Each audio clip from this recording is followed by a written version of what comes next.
2026 ഏറ്റവും മോശം സിനിമ എന്ന് ട്രോളർമാരും നെറ്റിസൺസും മുദ്രകുത്തിയ ഈ പടത്തിലെ ഒരു രംഗം ലീക്കായപ്പോൾ അതിന് കിട്ടിയത് ലക്ഷക്കണക്കിന് കളിയാക്കലുകളും ഹേറ്റ് കമന്റുകളുമായിരുന്നു. പ്ലേ സ്റ്റേഷൻ തുടക്കകാലത്തിനേക്കാൾ മോശമായ റോ ഗ്രാഫിക്സും തമാശ രൂപത്തിലുള്ള ആനിമേഷൻസും കണ്ട് ഇതൊക്കെ ഒരു സിനിമയാണോ എന്ന് എല്ലാവരും കളിയാക്കി.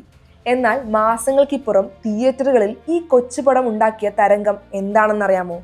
25 മില്യൺ യുവാനിലധികം കളക്ഷൻ നേടിയെടുത്ത് 2026 ഏറ്റവും വലിയ സർപ്രൈസ് ബോക്സ് ഓഫീസ് ഹിറ്റായി മാറിയിരിക്കുകയാണ് ഈ ന്യൂ ലൈ. എന്താണ് ഈ സിനിമയ്ക്ക് പിന്നിലെ യഥാർത്ഥ സത്യം? ട്രോളറുകൾക്ക് പിന്നാലെ സത്യം തിരിഞ്ഞുപോയ പ്രേക്ഷകർ ഞെട്ടിപ്പോയി.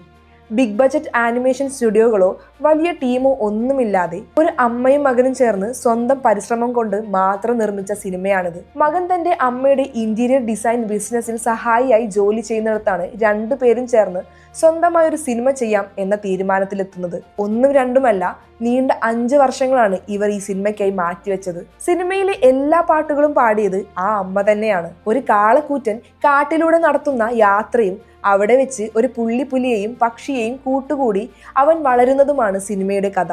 ഒടുവിൽ പടം പുറത്തായപ്പോൾ പോസ്റ്ററുകൾ ഡിസൈൻ ചെയ്യാൻ പോലും പണമില്ലാതിരുന്ന ഇവർക്ക് തിയേറ്ററിലെ ജീവനക്കാരാണ് സ്വന്തം കൈപ്പടയിൽ പോസ്റ്ററുകൾ വരച്ചു നൽകിയത്.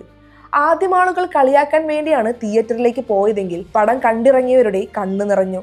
കോടികൾ മുടക്കുന്ന കൊമേഴ്ഷ്യൽ സിനിമകൾ പരാജയപ്പെടുന്ന ഈ കാലത്ത് ഒരു അമ്മയും മകന്റെയും 5 വർഷത്തെ കഠിനാധ്വാനം ലോകത്തെ മുഴുവൻ കീഴടക്കിയിരിക്കുകയാണ്.